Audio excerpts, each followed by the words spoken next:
ସୁଭଦ୍ରା ଯୋଗ୍ୟ ହିତାଧିକାରୀଙ୍କ ଆକାଉଣ୍ଟକୁ ଗଲା 1 ଟଙ୍କା। ପ୍ରଥମ କିସ୍ତିର ଦ୍ୱିତୀୟ ପର୍ଯ୍ୟାୟ ପାଇଁ ଖାତାକୁ ପରୀକ୍ଷାମୂଳକ ଭାବେ ଟଙ୍କାଟିଏ ଆସିଛି। 9 ତାରିଖ ଦିନ ବାକି 4,999 ଟଙ୍କା ଯୋଗ୍ୟ ହିତାଧିକାରୀଙ୍କ ଖାତାକୁ ଆସିବ ବୋଲି ଉପମୁଖ୍ୟମନ୍ତ୍ରୀ ପ୍ରଭାତୀ ପରିଡ଼ା କହିଛନ୍ତି।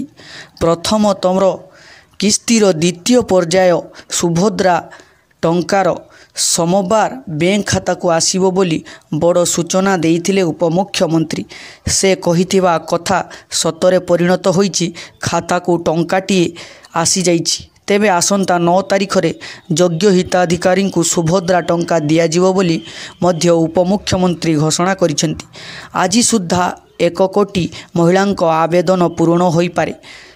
32 ଲକ୍ଷ MPCI କ୍ଲିୟରାନ୍ସ ସମ୍ପୂର୍ଣ୍ଣ ହୋଇଥିବା ପ୍ରଭାତୀ କହିଛନ୍ତି। ସୁଭଦ୍ରାଙ୍କ କ୍ଷେତ୍ର ବାରିପଦାରେ ମୁଖ୍ୟମନ୍ତ୍ରୀ ମୋହନ ମାଝୀ ଦ୍ୱିତୀୟ ପର୍ଯ୍ୟାୟ ଟଙ୍କାକୁ ପ୍ରଦାନ କରିବେ। ଏଥିପାଇଁ ବାରିପଦାରେ ସ୍ୱତନ୍ତ୍ର କାର୍ଯ୍ୟକ୍ରମର ଆୟୋଜନ କରାଯାଇଥିବା ଉପମୁଖ୍ୟମନ୍ତ୍ରୀ କହିଛନ୍ତି। ଯେଉଁମାନଙ୍କ ବ୍ୟାଙ୍କ ଖାତା ଠିକ୍ ଥିବ ସେମାନଙ୍କୁ ଟଙ୍କା ମିଳିବ। ଆଧାର କାର୍ଡ଼ ବ୍ୟାଙ୍କ ଆକାଉଣ୍ଟ ସହ ମୋବାଇଲ ନମ୍ବର ଲିଙ୍କ ହୋଇଥିଲେ ଟଙ୍କା ମିଳିବ।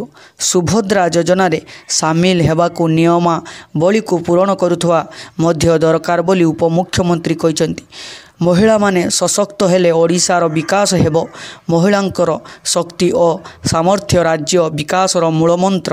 ଏହାକୁ ହୃଦୟଙ୍ଗମ କରି କେନ୍ଦ୍ର ସରକାର ଆଗାମୀ ଦିନରେ ଓଡ଼ିଶାକୁ ସୁନାର ଓଡ଼ିଶାରେ ପରିଣତ କରିବେ ବୋଲି ଜନତା ମଇଦାନରେ ସେପ୍ଟେମ୍ବର 17 ତାରିଖ ଅର୍ଥାତ୍ ନିଜ ଜନ୍ମ ଦିବସରେ ବହୁ ଆକାଂକ୍ଷିତ ସୁଭଦ୍ରା ଯୋଜନାର ଶୁଭାରମ୍ଭ କରି ପ୍ରଧାନମନ୍ତ୍ରୀ ନରେନ୍ଦ୍ର ମୋଦି କହିଥିଲେ।